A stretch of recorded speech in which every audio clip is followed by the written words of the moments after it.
This is On Track, talkSPORT's weekly motorsports show. I'm John Jackson, joined by former F3 driver and Sky Sports F2, F3 and F1 Academy commentator Piers. And we're going to look back at the British Grand Prix on the On Track recap to start things off. Of course, you can listen to On Track and enjoy our content across many different platforms on talkSPORT 2 every Tuesday afternoon, on the talkSPORT podcast network as well, and on the talkSPORT Driving YouTube channel. So Piers, we finally did it. We got Lando Norris winning his home British Grand Prix, not only winning it, but winning it in front of his very famous and very talked about across the weekend, bright fluorescent yellow Lando stand. What an achievement for the man, Lando Norris. He literally said it, didn't he? It was a dream come true. So such a great story. I'm sure that's been very good, wholesome news for a lot of Formula One fans, and also, of course, made mainstream news as well. So, yeah, really happy for Lando. He's wanted this for so long. So it came so close last year, and then this year, to be honest, drove a very, very good race. Didn't really put a foot wrong, and then took the win. And it's great to see him achieve a childhood dream. It always, gives everyone a nice warm feeling inside. Yeah, seeing a British driver, or to be fair, see any driver win their home Grand Prix is amazing. And, to have Lando do it in front of his big stand of people, and that was a fascinating thing in itself. He's got his own energy drink, which was launched. He had his own merch stand. So obviously Lando's colours are very much fluorescent yellow in that very distinctive pattern he's got. That merch stand sold out, I think, by the end of Saturday, possibly halfway through Saturday. So even people going on race day couldn't get any of the limited edition Lando merch. So it shows you the power of supporting Lando Norris, and you could hear it on the TV cameras every time he went past the Lando stand, cheering, going absolutely crazy. He was waving during practice sessions going past, and obviously he was waving to that Lando stand after he went round and took the victory on his victory lap there. And he becomes one of very few British drivers to win the British Grand Prix. Do you think he's taken over now the Lewis Hamilton baton as the king of Silverstone, or has he got some way to go? It's going to be tough next year, isn't it? With Lewis being, of course, a multiple winner of the British Grand Prix. But with Lando winning it most recently, he's the most likely to take a World Championship of the Brits. So I think next year it's going to be 50-50. Lewis Hamilton still has so many fans. I think we discussed it in last week's show, didn't we? That even on Saturday, when he drives past, on Friday, on practice, when he drives past, he gets cheers. But Lando now, I think, is probably won over the fans. And unfortunately, I think his likelihood of winning another British Grand Prix is probably going down every year now. So the new hope is Lando Norris, and as you said, selling out of the fluorescent yellow merch on Saturday. The bright luminous yellow Lando stand at Stowe Corner as well. I think he's probably going to be very popular here for a number of years at least.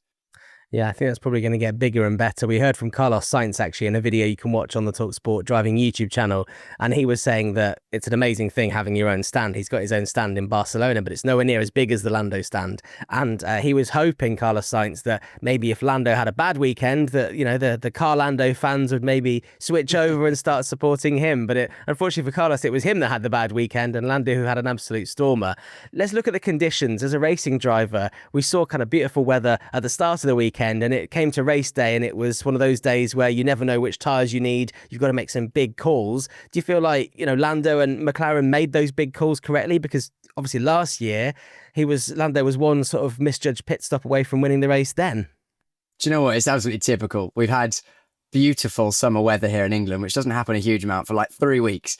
And then British Grand Prix day, it absolutely throws it down. I mean, it's just so funny. But that's when the teams and the strategists especially, that's when they earn their money. That's when they show what they can do. And Lando specifically and Piastri with McLaren, they had the fastest car, which was evident. That's why it was effectively a 2-horse race for the win. But they also called it perfectly. They played the statistics well. They didn't go out early on slick tyres because they didn't need to. They were effectively racing themselves. And then when they did change, it was roughly the right time. They used every other team as effectively, just have a see if the slick tyres working. Oh, maybe it's the Inters now. And it all played out. So I think McLaren could ask for a better weekend, really, because in all conditions, they were absolutely rapid. Only, of course, pipped in qualifying by, I'm sure we'll get onto that, by a great lap from Max. Yeah, we will talk about Max in just a second, but we'll focus on McLaren. Although we will mention Mercedes, as you mentioned, them sort of testing tyres. And George Russell had a pretty sexy moment where he went onto some slick tyres and it was definitely too soon. And we saw a big save from him. And we saw the synchronised, I think it was the Mercedes drivers, wasn't it? The synchronised Mercedes drivers? The Haas's. Was it Haas? Oh, sorry. The synchronized Haas drivers, which someone's put some nice classical music to now, like some kind of, ice dancing, which I think was pretty beautiful. For Oscar Piastri then, the situation was that he got that 10-second penalty for the safety car infringement. So can you just break that down as a driver? And then we'll discuss whether we think that was fair, because we've seen Oscar look pretty forlorn, actually, after he came second, which is, shows what he's come to expect this year. But also we heard from Max Verstappen, who suggested that maybe it was a bit unfair on Oscar Piastri, which was an interesting comment from him.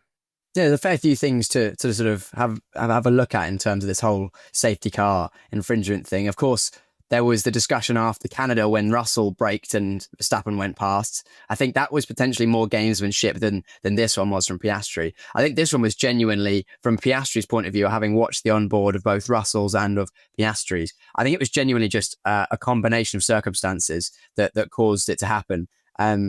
Piastri just accelerated towards the safety car just as the safety car lights went out. And because there's a lag between one driver accelerating, then there's the reaction time from then the next driver accelerating. By the time he then braked, everyone else is still accelerating, and it caused that concertina effect. And I can absolutely understand the stewards and race directors' point of view that they don't want to see that concertina happening, because we've had a precedent of it in the past. I think it was what's the circles? The one in Italy. Monza. The name is Mugello. That's it, Mugello. In 2020, there was a massive crash after the safety car, or during the safety car restart, because I think it was Valtteri Bottas accelerated, realized he was going to catch the safety car, braked, and then because everyone else is already accelerating, we saw a big crash, and there's nowhere for cars to go. It's a very dangerous situation, so they do everything they can to avoid that. The George Russell thing in Canada wasn't a safety car restart. That was just George right behind the safety car, braking and then trying to catch Max out. Whereas on this occasion, as I mentioned, Oscar Piastri accelerating. As he accelerated, safety car lights went out. He wanted to go early. He wanted to go at the entry of a Stowe corner, as he actually did. So therefore, he knew he needed to go slowly to allow the safety car to go far enough ahead that he could then have the space to accelerate early rather than go slow all the way to the start-finish line. So a bit of a tactical play there, but because of the combination of Piastri needing to go slowly to let safety car go far enough ahead so he could go early and get the best safety car restart he could, combination with the fact that he accelerated at the same time and then everyone else was lagging behind. And then he braked immediately. It just was one of those things. Although I can't really argue against the penalty, if I'm honest, from a racing driver's point of view. If you watch any of the onboards, Max, but even further back, it was a bit sketchy, especially considering the wet conditions. I think Piastri potentially will look back at this with an objective view, saying, do you know what? I think if I'd have just slowed down a bit more gradually, I still could have affected that safety car restart. But, this is it. This is sport. The tensions are so high. He knew he needed to get a good safety car restart. Max Verstappen, one of the best drivers with racecraft, was going to be right on him. He knew he needed to catch him off guard, and his best chance of doing that was going early. So therefore wanted to get slow as quickly as possible. It's one of those just poor decision in the moment, but that's the difference between executing a perfect weekend and not, and how close the margins are at the front of Formula One. Yeah, and he would potentially, his reaction afterwards, where he was so quiet, which is uncharacteristic of Oscar. I know he's not a hugely outspoken guy, but he certainly likes a bit of humour, and he just seemed dejected. Maybe a lot of that is down to him feeling a bit stupid, because he did kind of hand this to Lando Norris, not to take anything away from Norris's victory, but Oscar would have won that race had he not done that, basically. We can't say what would have happened for sure, but it looked like he was, in line to win that race, which is a huge shame for him. So obviously it now puts an 8-point gap between them in the championship. So Lando is creeping up on Oscar Piastri. And of course, with 4 wins now and 2 wins in the last 2 races for Lando Norris, I mean, it's making it very entertaining for us as fans. And I know they joked about it. I'm not sure if it's true that Spa, the next race that's in the calendar, is Oscar Piastri's favourite track. So I think as fans, we were treated to a really exciting weekend of racing, weren't we? Absolutely. It was a great race. It always is when there's a bit of rain involved and uncertainty. And that threw in some crazy results as well. Again, we'll get on to, everyone's heard about the final driver on the podium. But I actually think that there's an interesting situation at play at the moment, because if I look at the performances of the drivers, of the two McLaren drivers, this weekend, Piastri was arguably performed better. He was higher up in qualifying. He would likely, we can't say for certain, of course, but it looks like if everything had played out without the 10-second penalty, as if Piastri would have been able to hold the lead and was the faster of the drivers in both dry and wet conditions. So therefore, I think on balance, Piastri was the higher performing driver this weekend, but for that one small error that we've now discussed already. And that is such a marginal thing. If he'd have taken twice as long to go from, 250 something kilometers an hour to 50 something, it probably would have been okay, at which point he would have led ahead from Max Verstappen. Who knows, Max Verstappen may have been able to hold out Lando Norris because Max then wouldn't maybe have spun. If it was a mutts of fruits and nuts, then we'd all have a Merry Christmas. But it's one of those where I think on balance, Piastri, as much as he'll be disappointed to lose the points, he'll have the confidence inside to know that actually he's slightly outperformed Norris this weekend. And as much as Norris will be excited to have won the Grand Prix and happy that he's got that points deficit down again, he's still got a tall order to beat Piastri for the rest of the season. He's got an 8 point, is it 8 points? Yeah, it is, between them now. So basically that's one race win difference, which is nothing. Effectively, they're neck and neck really, because if it goes into the final race of the season with less than a race win between first and second, then it's whoever beats the other one at the final race. But you mentioned Spa next, Piastri's favourite track. However, it's Norris's second home Grand Prix, of course, having Belgian heritage. Of course. Do you feel, just before we move on from this, that obviously we saw the difference in the braking PSI, basically almost twice as much between the George Russell incident and the Oscar Piastri incident? There's a lot of people I've seen online, and I think people love to jump on this talking point of British bias because George Russell is a British driver and Oscar Piastri is not a British driver, and it's then benefited a British driver. I mean, what do you make of this? For me, it's just a lazy kind of excuse. We see it from loads of different fans for different drivers, and it's kind of like, I don't know, I think sometimes you have to ignore the noise and you have to just look at the facts and the stats. And obviously, braking twice as hard in those conditions, for me, I can't understand why most logical fans would see that as not being a bigger problem than what happened back in Montreal.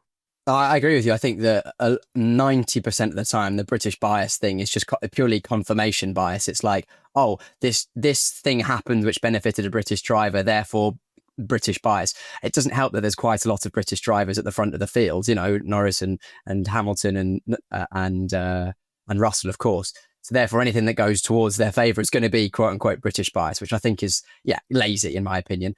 Not to say that it doesn't exist, because I think there's situations when we can look at things, and if it's marginal calls, that needs to be looked at, because we don't want a sport that has any bias, especially due to the nationality of the drivers. And we're saying this as Brits, we don't want to see any bias towards any of the drivers, do we really, John? I'm sure you agree with me on that. We want it to be a fair sport, and not everyone inside the FIA or making the decisions is British. Of course, it doesn't help again that most of the broadcasts are British, English speaking, but that's just unfortunately the heritage of Formula One. That's not looking likely to change any time going forward.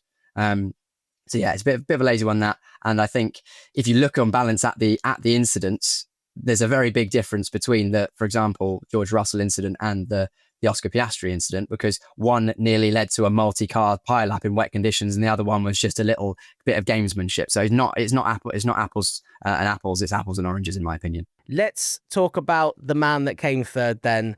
After 239 Grand Prix, I think it is, NICO Hülkenberg, a man who has come close before, almost as close as the last corner where he stacked it and missed out on a podium previously. He has finally got himself a podium in Formula One, which is a great achievement in itself. But also, from my point of view and where I'm sitting, having watched that Sauber last season and the start of this season, it's also an amazing achievement that Sauber has got a podium, because it's looked like one of the slowest cars on the grid.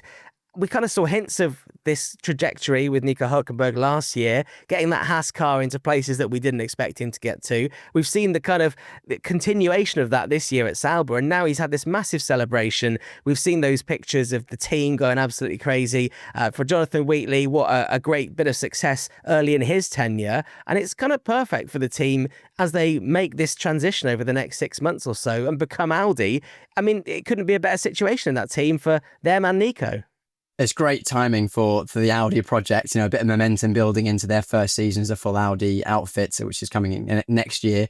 But I think it's an example of what you can do when you've got a lot of experienced people in the right places making right decisions, and how much of a race result can be influenced by good performance as a team, not just by how good the car is. It's one thing having the fastest car, but it's another thing being able to execute a race weekend to give yourself the points. And I think Nico Hülkenberg really earned this podium, third place. But it probably felt like a win to him, didn't he, when you've only been beaten by the two easily fastest cars. But it was Hülkenberg's experience. He knew exactly when to change tyres along with the team strategists. And when he did, he made the most of it. He used all 239 Grand Prix worth of experience to keep that car on the road. We saw lots of drivers, current world champion Max Verstappen dropping it under the safety car restart. We saw mistakes under safety car from Oscar Piastri. None of that happened. We saw drivers burning their tyres up too quickly. We saw drivers falling away. Everything that all these sort of pitfalls and traps throughout the race, Hülkenberg was able to negotiate along with a great work from the team. And also I saw a funny thing online. I don't know if this is actually embellishing the truth a little bit, but the plot line of the F1 film, no spoilers, is effectively team from nowhere has floor upgrade, suddenly gets podium out of nowhere. Well, the Sauber team out of nowhere, floor upgrade, some good results, and podium out of nowhere. Hey, who knows? Maybe they were foreshadowing the real result. We got an older driver as well, alongside a young rookie, which also ties in line with the film. Not to spoil anything in the film as well. And obviously, the film is still out, and you should go and see it if you haven't seen it already. We saw huge celebrations afterwards. I've read online there's a lot of people, and again, you take things you read online with a pinch of salt. There's a lot of people a little bit upset that the McLaren drivers didn't celebrate with Nico Hülkenberg as much as they could have done. They actually pretty much celebrated with themselves and kept themselves to themselves. Well, Nico Hülkenberg obviously looked a bit kind of out of place there with his champagne, having not been on the podium in F1 before. But he was, firing that champagne over the top into the team and having a great time. And we saw them in the cool-down room, like he forgot to bring his helmet through because he didn't realise that was the protocol these days where they put them on the little plinth. And then, they were talking about the result in there. I mean, to me, come on, I think you're trying to read into something there and make a story and make a narrative out of nothing. At no point did Nico Hülkenberg look like he wasn't having a good time. And also, just because other people have celebrated with, other teammates who've got a podium back in the day, if Lando and Oscar had made it all about Nico Hülkenberg, people would be saying online, oh, they're trying to get in on his glory. They're trying to diminish his achievement by making sure they're in all the photos with him. So you can't really win, I don't think.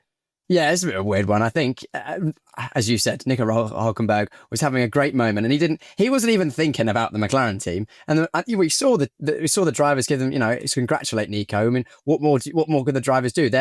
You've got Lando Norris, who's just won his home Grand Prix for the first time, so he's thinking about that. Oscar Piastri's in a glass case of emotion because he's just lost the British Grand Prix, and then Nico Hülkenberg celebrating with his team. So I don't think there's anything to that really. I'm sure that Norris and Piastri are very, very happy for Nico. And Nico was very much just living his best life, wasn't he? And it was great to see the Sauber team so happy. The celebrations, I'm sure, would have gone into the night.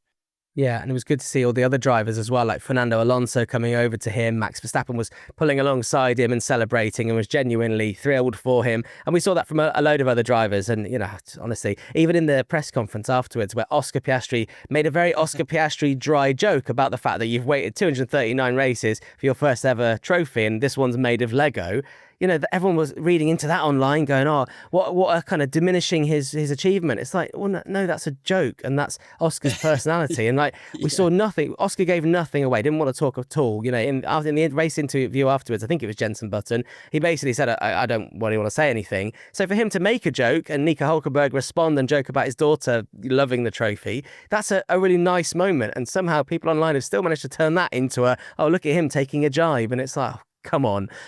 But for Nico Hülkenberg now, is this the start of a run of podiums, or do you think we're maybe going to have this as a little bit of a one-off? We saw Dan Ticktum get a podium in Formula E after years of trying, and then he went and won the race last time out. Maybe he could do a Ticktum. I mean, I think it's unlikely. Hey, never say never. I don't want to be like, no, he's not going to win any races because I'll look like an absolute idiot when he goes and wins this the Belgian Grand Prix. But yeah, on balance, I think it was a perfectly executed race under difficult conditions and well-measured drive, which, again, a bit like the circumstances all working against Oscar Piastri for his penalty, the circumstances all work towards Nico Hülkenberg. But take nothing away. I mean, he effectively drove through the field and made every perfect decision and drove every lap as best he could to put himself in that position. So amazing just amazing sports story. I think it was just a wholesome weekend. Especially if you were out on site at the British Grand Prix, it would have been something to remember. Yeah, I also like that Gabriel Bortoleto was the first person to congratulate him on the team radio, which was shows the relationship they've got in that team. We're going to get onto Max Verstappen in the next part of this show, but before we get there, I just want to talk about something that kind of relates to Sauber, as it was the last team he drove for, and that is this rumour going around that Valtteri Bottas could potentially be moving across to Alpine for the rest of the season. We know that their drivers have done pretty badly, unless your name is Pierre Gasly this year, and also great result for Pierre Gasly coming 6th in this race and getting some decent points for the team. But if you look at that other car, between Jack Doohan and Franco Colapinto, they've scored 0 points. So Toto Wolff did a very interesting interview with, I think it was Viaplay, suggesting that, they have been in discussions about Valtteri Bottas going over there. Can you just as a driver give me an idea as to why, you're rumoured to be signing for Cadillac next year to get back on the grid. We know that team is probably going to take a little while to get up to speed. Why you would then go, well, I want to go into what is the worst team in Formula One for the next 6 months? Is it just purely down to getting back on the road? I think it is basically that. Let's put it this way. These reserve drivers, and a lot of them are either up and coming, hopeful young drivers to get a seat in the future, or sometimes drivers that have been in Formula One like Bottas. When you're not in Formula One, you get very, very limited opportunity to actually drive a Formula One car. And even when you do, it's on test days. And yes, you can still simulate race runs. And yes, you get a lot of experience of all the systems and how the cars work with testing old cars or in-season testing, which is very, very limited. But at the same time, there's nothing quite like actually being in a race with real pressure and effectively working out that muscle. These drivers, they work very physically hard, especially Bottas. We know he still trains very hard to be ready to get in the car because he's a reserve driver for Mercedes at the moment. But there's nothing like actually executing a race weekend. And that experience for Bottas, let's not have a discussion now. Let's assume he's driving for Cadillac next year. I don't know anything. I haven't got no inside scoop. But on that premise, if he does 5 or 6 races or even the rest of the season with Alpine, he's going to be in a much better position to just hit the ground running rather than brushing off the rust while he's trying to bed himself in a new team. And all that information that he can gather from the regulations and maybe even a few things behind the scenes at Alpine could help. But also, on the flip side, let's assume that the Cadillac deal isn't done and it's just rumours still and he's still in negotiation. At the very least, he's going to be driving a few more races with Alpine. He wants to be a Formula One driver. That's his goal. He will have effectively taken a step up from reserve driver, and who knows what the opportunities will be with Alpine going forward. It makes it almost hedges his bets a little bit, and maybe even strengthens his positions in a bargaining situation if Alpine and Cadillac start fighting over him. I don't know the ins and the outs. I'm not close to the Bottas management team, but I think it's all a positive all round if you're Team Bottas. And Alpine clearly needs some stability, because that second car has been much talked about as kind of similar to the Red Bull second car. The fact that no one has seemingly can perform in it, as we've got no point scores from either Doohan or Colapinto this season. Unfortunate for Colapinto this weekend, no fault of his own. Header did not start, but it's not looked great, has it? I mean, Gasly's actually had a fairly good run, currently sitting 13th in the championship, 3 point scores, and his best one was this weekend. Again, he's executing at a very high level. So they need, as the team that's basically at the back of the field, in fact, they are currently in 10th position, 10 points behind Haas. They need some consistent double point scores, or they need to at least try and get some double point scores. And at the moment, it's not looking like with their current driver lineup. So I can see the situation. It would make sense on a lot of fronts, but you have to then oust a driver that you've recently used to oust another driver. So it sort of makes that revolving door situation look a little worse and borderline a bit farcical. Let's talk about Max Verstappen then. We've kind of alluded to him throughout this show, but we have to respect and talk about his achievement of getting that Red Bull on pole position. I know there was an incredibly tight gap between him and Oscar Piastri. I mean, an incredible lap from him, and I think people were a little bit shocked that he was on pole position. Amazing lap, considering that some of the lap time came from, the Red Bull being slippery in a straight line. If you look at the data, through the Maggots-Beckett-Chapel section, which is a high-speed section of corners, he matched Oscar Piastri, which shows the level he's able to perform at. I mean, it's classic Max Verstappen, so fast, so in control, and he just doesn't have a day off, does he? He's just so good at the moment. After that restart then, you mentioned it earlier on actually, he did have that spin which set him back quite far. I think he was maybe down to 10th, eventually managed to get back up to 5th. That was a moment from Max that we're not used to seeing. Is that a kind of frustration situation? Because he wasn't overly frustrated about the penalty with Oscar Piastri after the race. but something's caused that. Is that just a momentary lapse in concentration? Could he have been radioing the team, asking them to, complain and get a complaint in about that situation? What do you think was in play with Max to make that unlikely mistake from him? Maybe it's a bit of a glitch in the matrix from the robot. He's just so consistent with his performances, and we haven't seen.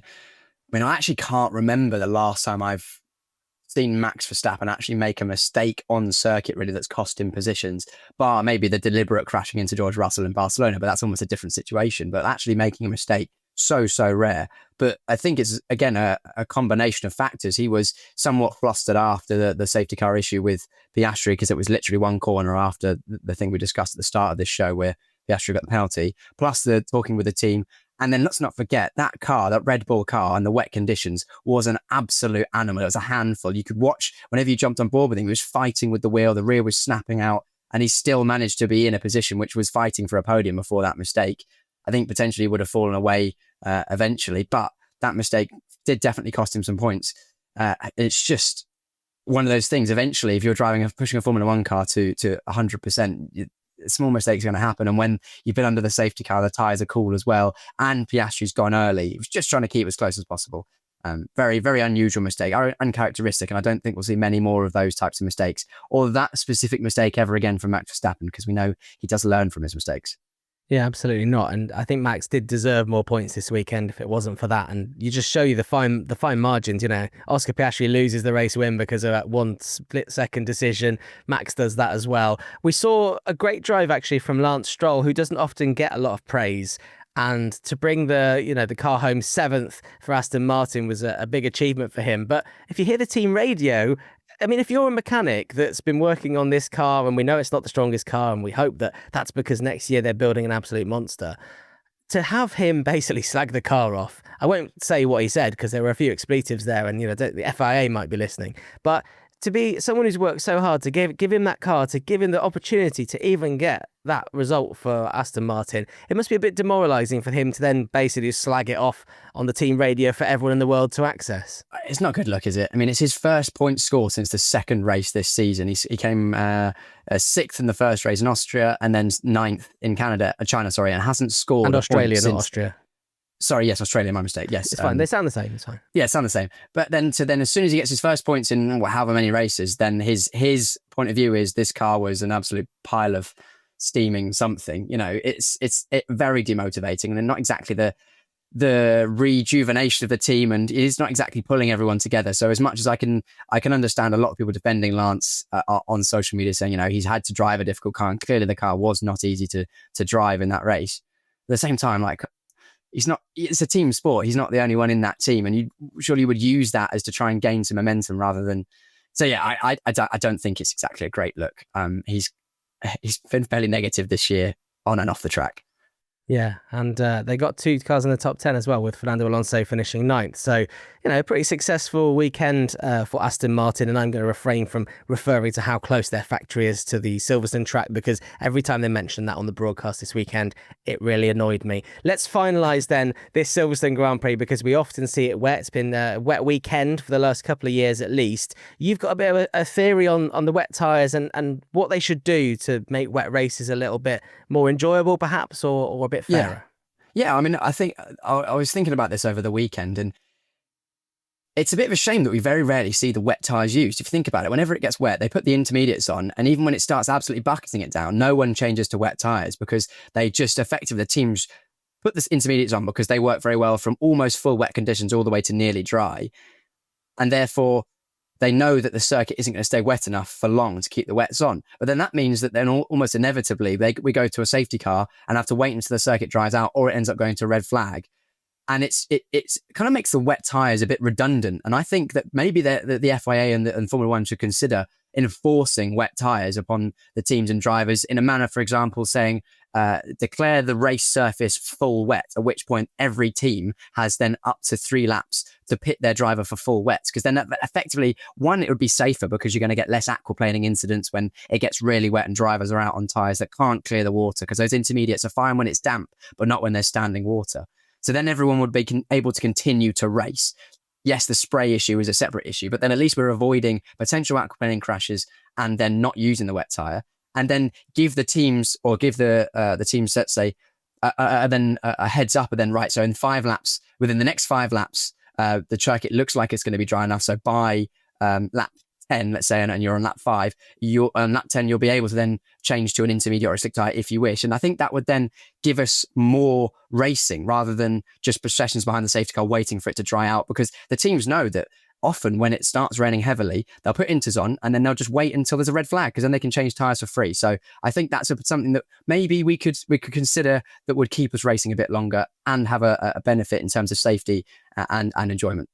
Stop teams playing the system. Is that what you're trying to say? Yeah, exactly. And then they do it for a reason, because that we've seen over the years that when it starts raining heavily, often there's a red flag. So if you pit for wet tires and then there's a red flag, you've effectively just drop yourself back for no reason. So that's why they hold out. Whereas if you enforced everyone to fit wet tires under racing conditions, we'd have more racing.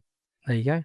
Good suggestion. We also need to shout out Silverstone, by the way, 500,000 spectators across the week. And actually this year, I've not seen anyone really complaining about ticket prices. It's weird, isn't it? That like one year, the narrative is ticket prices, oh, it's too expensive. And then the next year, everyone's just having a great time and it's not a problem. So maybe that's one for us to talk about in a future show. Piers, thank you very much for joining me this week. Of course, we will look back at the race in Spa in a couple of weekends' time as well. And I'm sure there'll be lots for us to talk about as we go into the summer break. We are technically halfway through the season right now, but we will do a summer break special as well at some point in the next few weeks. And we will look back on the first half of the season and make some predictions maybe for the second half of the season here on the talkSPORT Driving YouTube channel.